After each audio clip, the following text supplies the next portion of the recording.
Hello everyone. हम लोग start कर रहे हैं admission of partner second chapter accountancy का। इसमें हम लोग थ्योरी के सारे क्वेश्चंस करेंगे इन वन गो। लगभग हाफ एन आवर का वीडियो होगा। क्वेश्चन आंसर्स के साथ में हम लोग ऑब्जेक्टिव के जो क्वेश्चंस रहते हैं वो भी मार्क करते जाएंगे। यहाँ पे कौन कौन से ऑब्जेक्टिव्स यहाँ से निकल सकते हैं वो भी हम लोग देखेंगे। स्टार्ट करते हैं। What is mean by admission of A partner? Admission of partner से आप क्या समझते हैं? फॉर एग्जाम्पल जैसे आपका अभी 12th चल रहा है, नेक्स्ट ईयर आप कॉलेज में एडमिशन लेंगे तो क्या होगा? आप नई जगह पे जाके एडमिशन ले रहे हैं, एंटर कर रहे हैं आप। तो जब पार्टनरशिप फर्म में, एग्जिस्टिंग फर्म में कोई नया पार्टनर एंटर करता है, और एंटर कब कर पाएगा वो? जब सारे पार्टनर का कंसेंट होगा उस टाइम पे। सो डेफिनेशन क्या बनेगी हमारी यहाँ पे? Admission of partner means when a new person is introduced into an existing partnership firm with consent of all partners, he contributes capital and or goodwill and share profit and losses। तो जब सारे partners के consent से एक नए partner को firm में enter किया जाता है और वो कैपिटल और गुडविल लेकर आता है एंड फ्यूचर के प्रॉफिट एंड लॉसेस को शेयर करता है। This is what admission is. Next question. Who bears the loss on revaluation of asset and liabilities? तो जो assets and liabilities का revaluation बनाया जाता है उसका अगर लॉस आएगा तो कौन उसको बियर करेगा? ये क्वेश्चन 1 नंबर में पूछा जा चुका है 2 तरीके से। तो जो रिवैल्यूएशन का लॉस आता है उसको ओल्ड पार्टनर्स बियर करते हैं in their old profit sharing ratio। in the same way profit का भी पूछ सकते हैं आपसे कि जो रिवैल्यूएशन का प्रॉफिट आता है उसको कौन लेगा या उसका शेयर कौन लेके जाएगा? तो ओल्ड पार्टनर्स लेंगे in their old profit sharing ratio. True false में भी पूछा जाता है the loss of revaluation is distributed in old partners in their old ratio.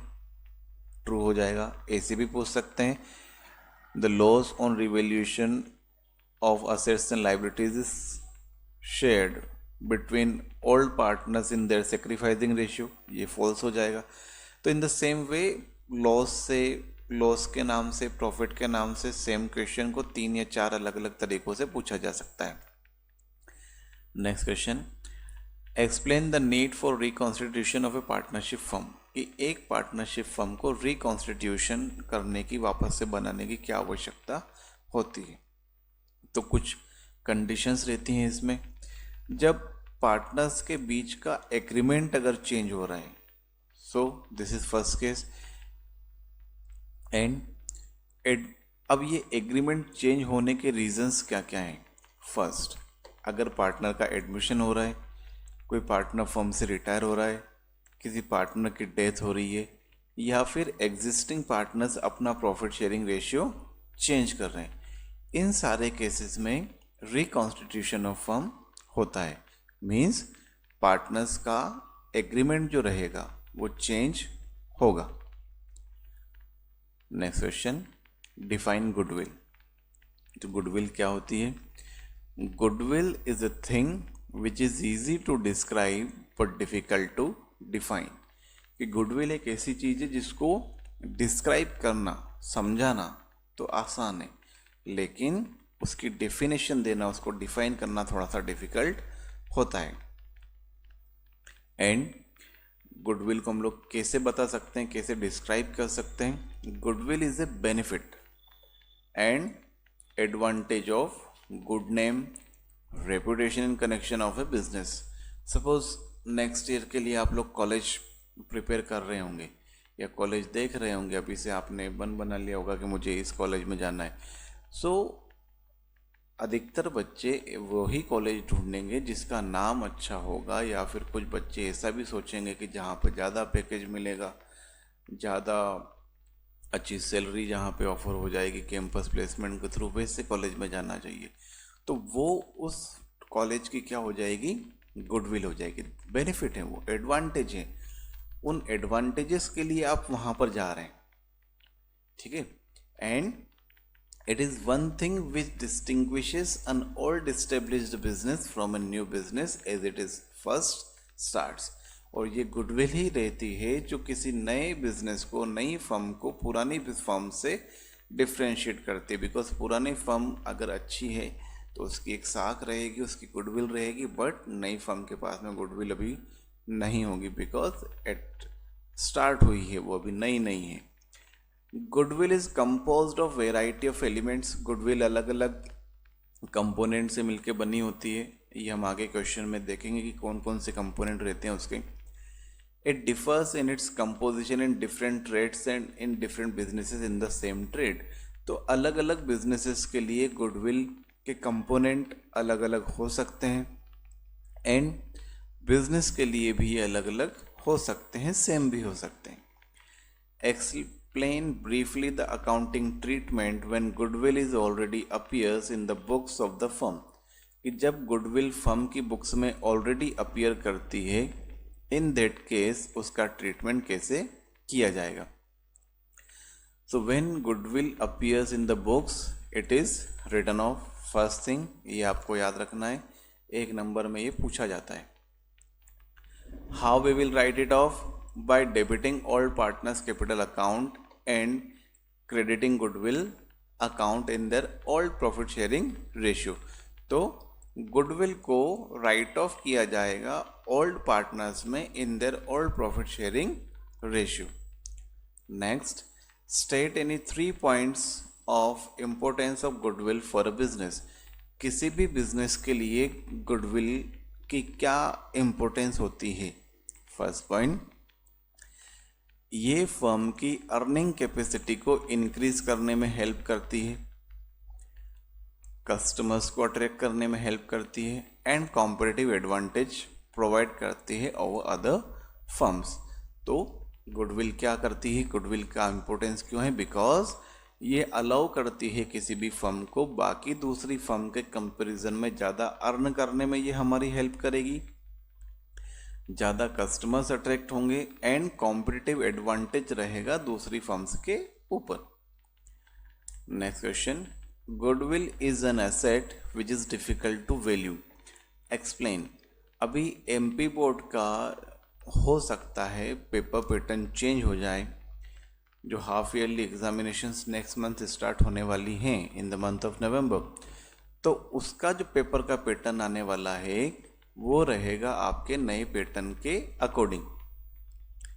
वहाँ पर आपको ऐसे क्वेश्चंस देखने को मिल सकते हैं जहाँ पर आपको ऑब्जेक्टिव्स कम हो जाएं, एंड उन ऑब्जेक्टिव्स के एनालिसिस के बेसिस पे आपको 1 लाइनर या 2 लाइनर आंसर्स देने पड़े, तो आपको उसके लिए प्रिपेयर रहना है।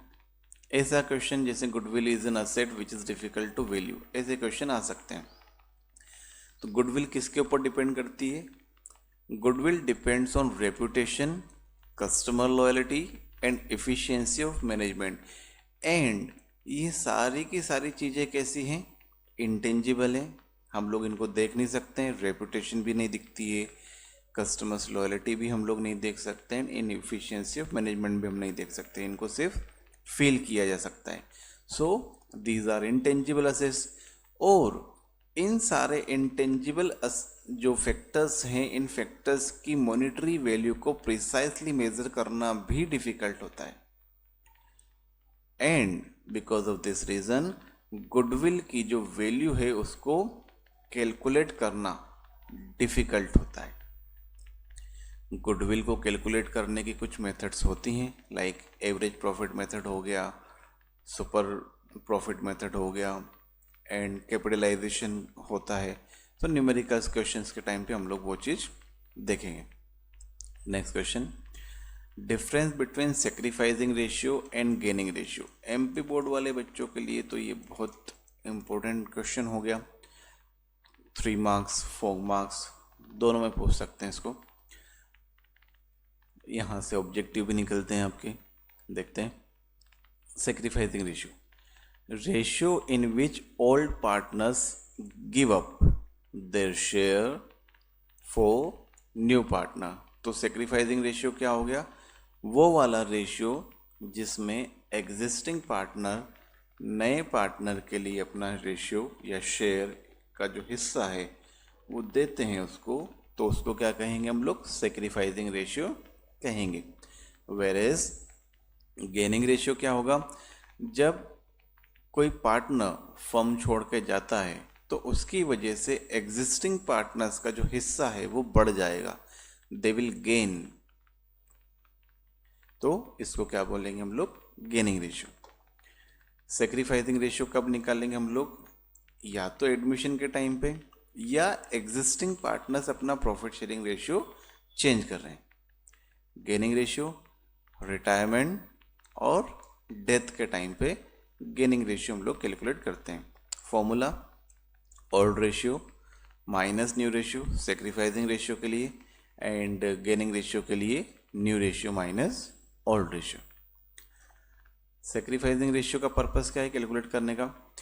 कि एग्जिस्टिंग पार्टनर्स जो हैं फर्म के वो क्या करेंगे? सेक्रीफाइस करेंगे।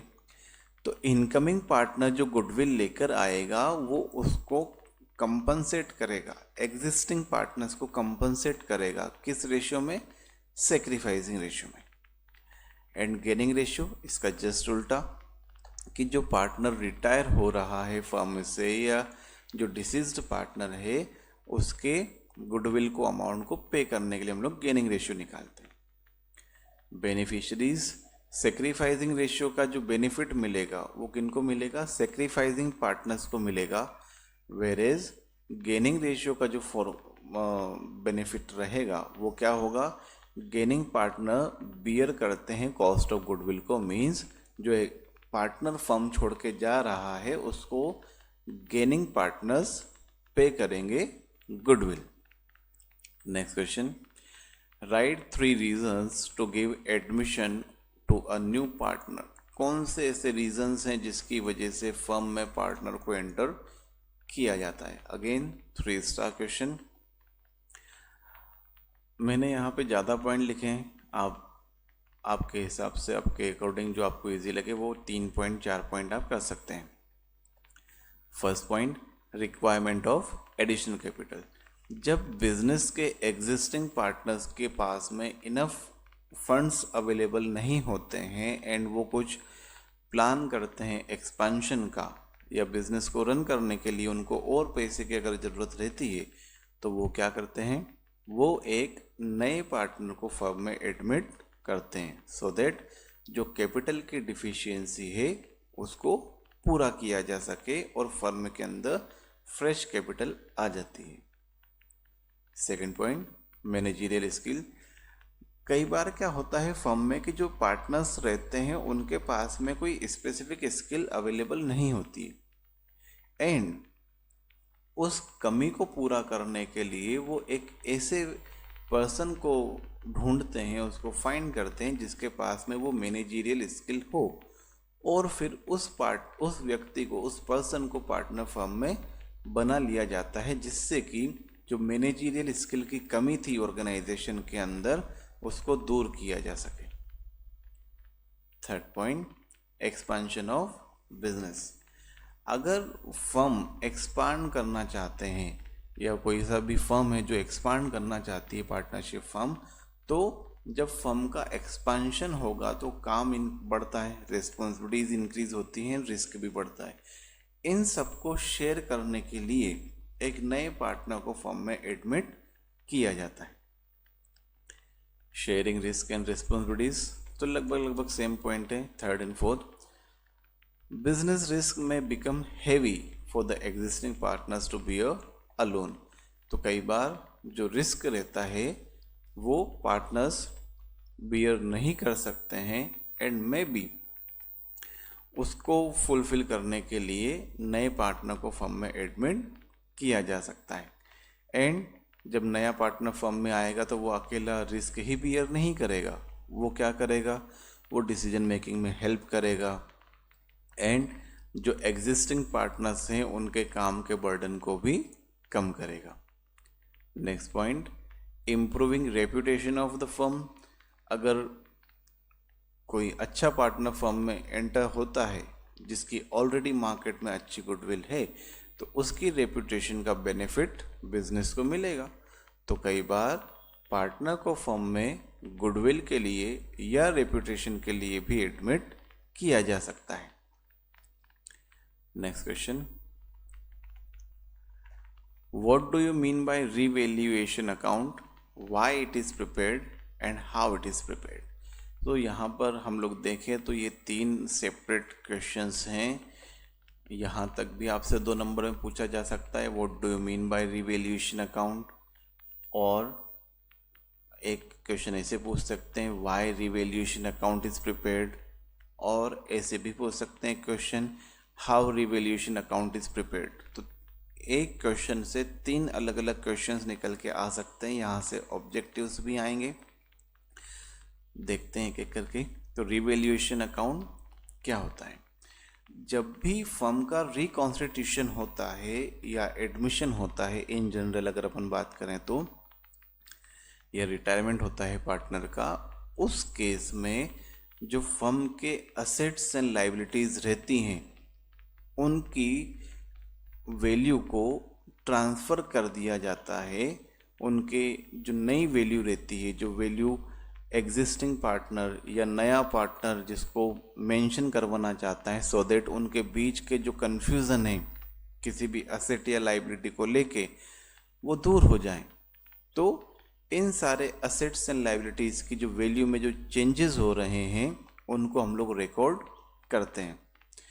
एंड रिकॉर्ड करने के बाद में जो भी प्रॉफिट या लॉस आया होता है उसको पुराने पार्टनर्स के पुराने रेशियो में डिस्ट्रीब्यूट कर दिया जाता है। तो this is what revaluation account. नाम भी आपको बताता है, क्या बता रहा है? 2 वर्ड हो गए आपके यहाँ पे, री एंड वैल्यूएशन।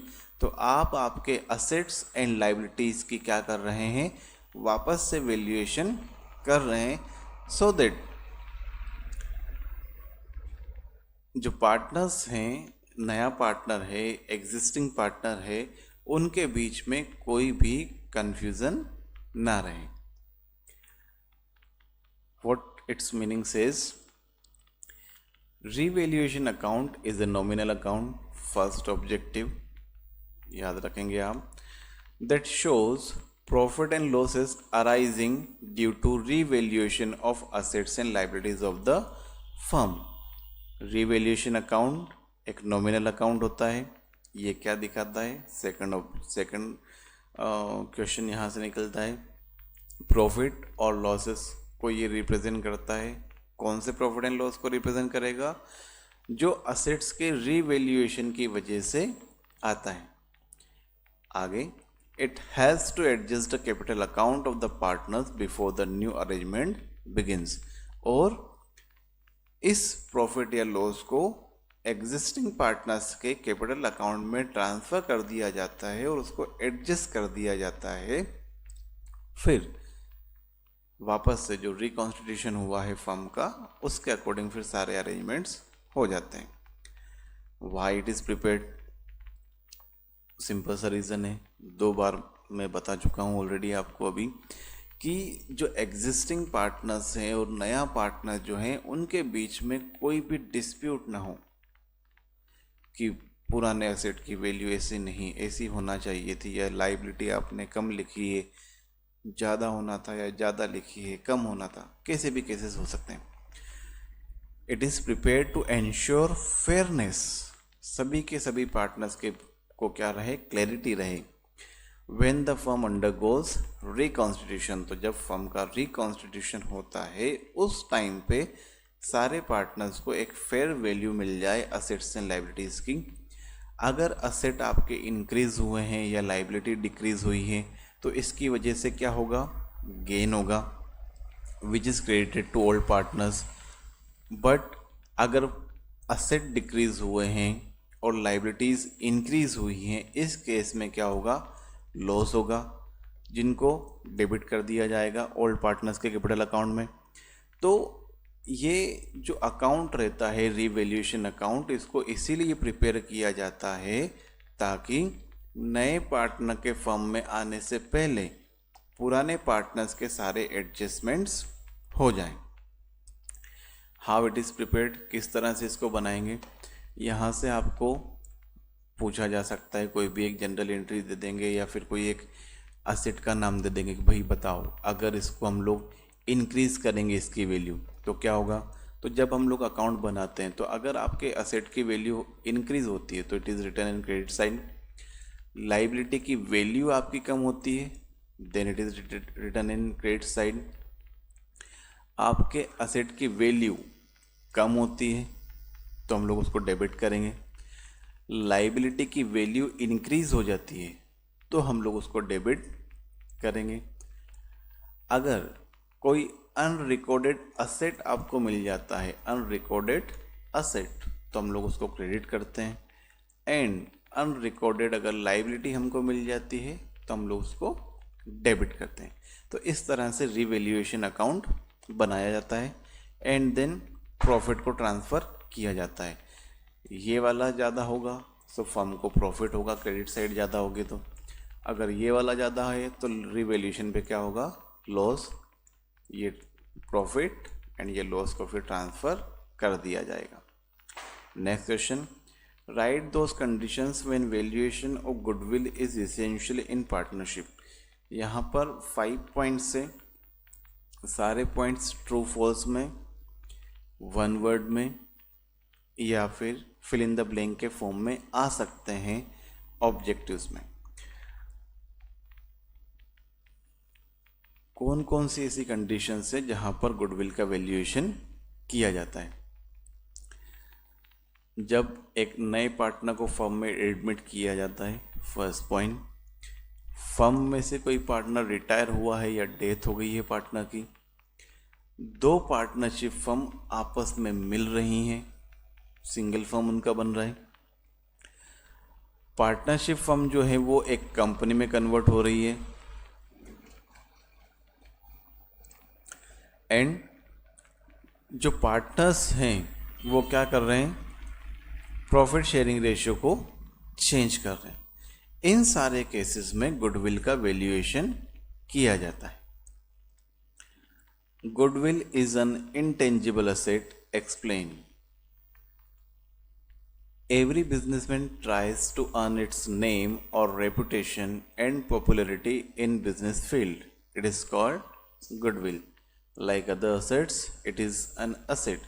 So goodwill क्या है, एक intangible asset होता है। intangible asset होता है उसका मतलब क्या है कि इसका कोई फिजिकल एग्जिस्टेंस नहीं होता है, हम लोग इसको देख नहीं सकते हैं, छू नहीं सकते हैं, just we can feel it.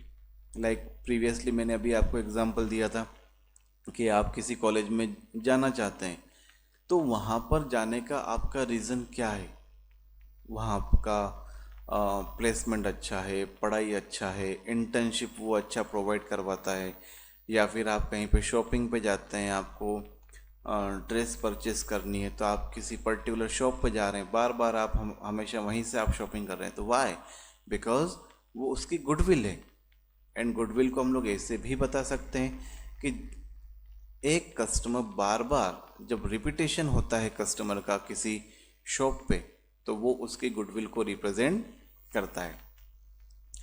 So goodwill एक इंटेंजिबल असेट होता है जो किसी भी फर्म की कस्टमर लॉयल्टी की वजह से, उसकी सर्विसेज की वजह से या उसके प्रोडक्ट क्वालिटी की वजह से जनरेट होती है। And we can not touch it because it does not have any physical shape. So इसके लिए गुडविल को इंटेंजिबल असेट भी कहा जाता है। Next, this goodwill help us to earn more profit to businessman. अब गुडविल अगर रहेगी फर्म की तो उससे बिजनेसमैन को प्रॉफिट और ज़्यादा होगा। एंड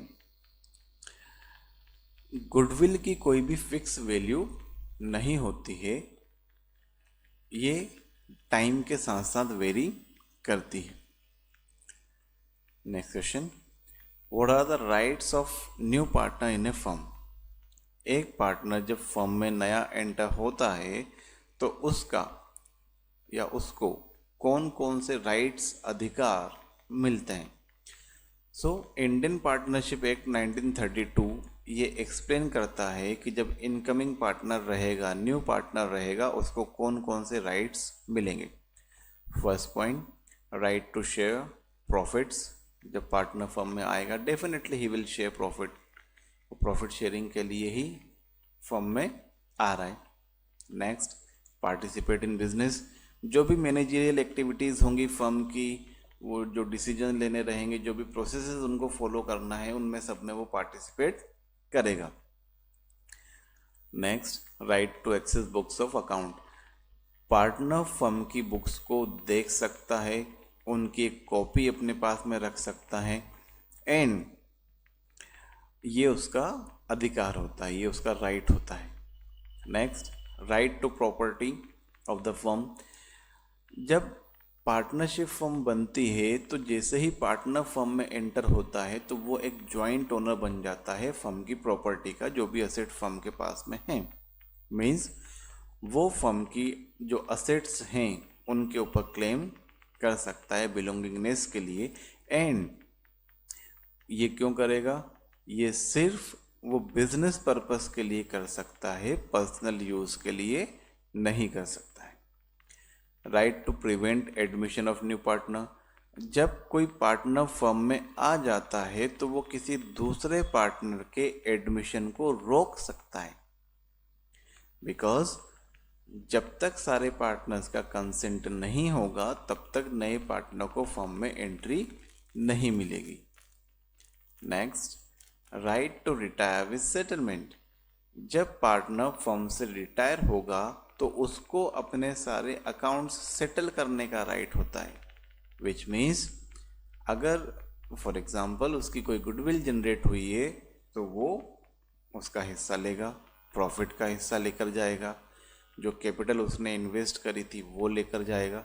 तो ये उसका सेटलमेंट करना रहेगा फर्म को, और ये उसका अधिकार है, ये उसका राइट है। Right to not be liable for past debts. जब भी पार्टनर फर्म में एडमिट होता है तो जिस डेट को वो एडमिट होता है उस डेट से आगे का जो भी पीरियड रहेगा, उस पीरियड में जो भी लाइबिलिटीज फर्म की जनरेट होगी उसके लिए वो लाइबल रहेगा। पहले से कोई भी अगर लाइबिलिटी रही हो फर्म की तो उनके लिए उसकी कोई भी लाइबिलिटी नहीं बनेगी। Next, explain circumstances when the firm is reconstituted. कौन कौन सी ऐसी सर्कमस्टांसेस है जहाँ पे फर्म का रिकॉन्स्टिट्यूशन किया जाता है। ये क्वेश्चन हम लोग ऑलरेडी ऊपर देख के आए हैं,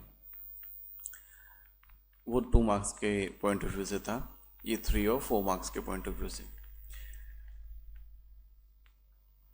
जब फर्म का रिकॉन्स्टिट्यूशन होता है, एग्जिस्टिंग एग्रीमेंट को जब सही किया जाता है एंड फर्म को डिसॉल्व नहीं किया जाता है, in that case reconstitution of firm होगा। According to the partnership Indian partnership act 1932, in following conditions में हम लोग रिकॉन्स्टिट्यूशन ऑफ फर्म कर सकते हैं। First point, change in profit sharing ratio. जब एग्जिस्टिंग पार्टनर्स अपना प्रॉफिट शेयरिंग रेशियो अगर चेंज करेंगे तो रिकॉन्स्टिट्यूशन ऑफ फर्म होगा। जब पार्टनर का एडमिशन होगा तो with the consent of all existing partner, जब सारे पार्टनर्स के कंसेंट से जब नए पार्टनर को फर्म में एंट्री की जाएगी तो रिकॉन्स्टिट्यूशन ऑफ फर्म होगा। रिटायरमेंट के टाइम पे, डेथ के टाइम पे, एंड अगर कोई कैपिटल का कंट्रीब्यूशन उन्होंने आपस में चेंज किया है तो इन 5 केसेस में रिकॉन्स्टिट्यूशन ऑफ फर्म होगा। रिटायरमेंट, जब कोई पार्टनर फर्म में से रिटायर होगा एंड फर्म के एग्जिस्टिंग पार्टनर फर्म को कंटिन्यू रखेंगे तो उनका जो एग्रीमेंट है that will change, so reconstitution होगा फर्म का। एग्जिस्टिंग फर्म के कोई किसी पार्टनर की डेथ हो जाती है, in that case partnership firm automatically dissolve हो जाती है। बट अगर एग्जिस्टिंग पार्टनर उसको कंटिन्यू करना चाहते हैं तो they have to prepare another agreement. So यहाँ पर भी रिकॉन्स्टिट्यूशन ऑफ फर्म होगा, चेंज इन कैपिटल फॉर्मेशन। अगर कोई पार्टनर अपनी कैपिटल को बढ़ाता है या घटाता है तो रिकॉन्स्टिट्यूशन ऑफ फर्म होगा टू शो द चेंजेस, क्योंकि ज़्यादा कैपिटल रहेगी तो हो सकता है प्रॉफिट भी ज़्यादा ले रहे हैं, तो ऑब्लिगेशंस एंड अदर जो एक्टिविटीज़ रहेंगी फर्म की उनमें सब में चेंजेस होंगे, and because of this reason reconstitution of firm होगा। एक्सप्लेन टाइप्स ऑफ गुडविल, ये लास्ट क्वेश्चन है, लास्ट क्वेश्चन है ये।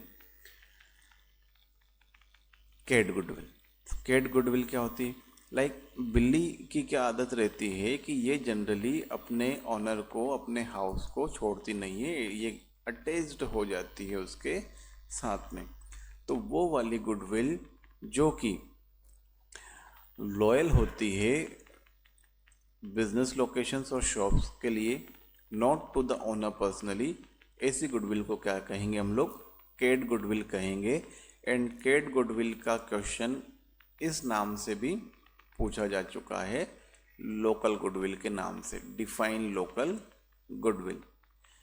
If a shop is located in a busy market, people will go there because of the location, even if the owner changes। तो कोई अगर ऐसी shop है जो ऐसे भीड़ भाड़ वाले इलाके में लगी हुई है और वहाँ पे लोग बाग खाते हैं, तो वो ओनर कोई भी रहे उसका, लोग बाग वहाँ पर खाने जाएंगे। So that is related to location. Next, dog goodwill.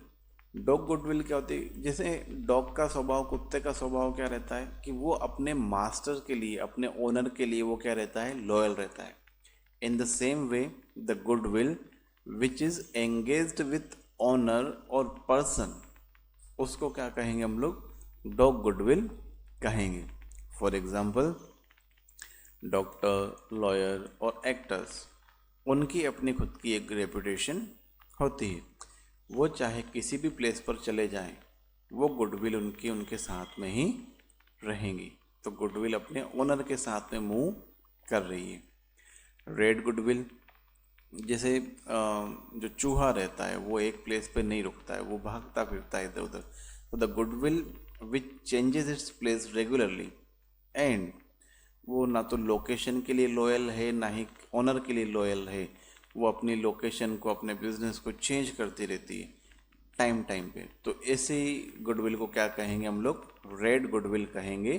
And जैसे यहाँ पर एग्जांपल है आपका ऑनलाइन शॉपिंग का, सो दे डू नॉट नो कि भाई कहाँ से शॉप कर रहे हैं, उनसे पूछ, आपने खुद ने अगर शॉपिंग करी होगी, आप बोलते हैं अमेजोन से शॉपिंग करी, मैंने फ्लिपकार्ट से शॉपिंग की, लेकिन फ्लिपकार्ट पे भी तो बिजनेस एसोसिएटेड हैं, वहीं से तो आप शॉपिंग करते हैं, but we do not remember the name of the business from which we are buying. हम क्या याद रखते हैं? हम लोगों ने अमेजोन से खरीदा है। सो customers buying from online shops during discounts, तो वहाँ पे वो क्या है? परमानेंट कस्टमर्स नहीं है। आप डिस्काउंट देखने के लिए कभी अमेजोन पे जा रहे हैं, कभी फ्लिपकार्ट पे जा रहे हैं, शॉप्सी पे जा रहे हैं। अगर आपको अच्छा माल नहीं मिला तो आप लोकल की शॉप पे जाके आप खरीद के आ रहे हैं। So in such situation customer is not loyal, goodwill defined नहीं है, वो चेंज हो रही है बार बार। सो ये आपके सेकंड चैप्टर के सारे क्वेश्चंस थे। आई होप आपको समझ में आए होंगे। वीडियो को शेयर कीजिएगा अपने फ्रेंड्स के साथ में, लाइक कीजिएगा। शॉर्टली हम लोग फर्स्ट चैप्टर के, सेकंड चैप्टर के न्यूमेरिकल क्वेश्चंस भी करेंगे। Thank you.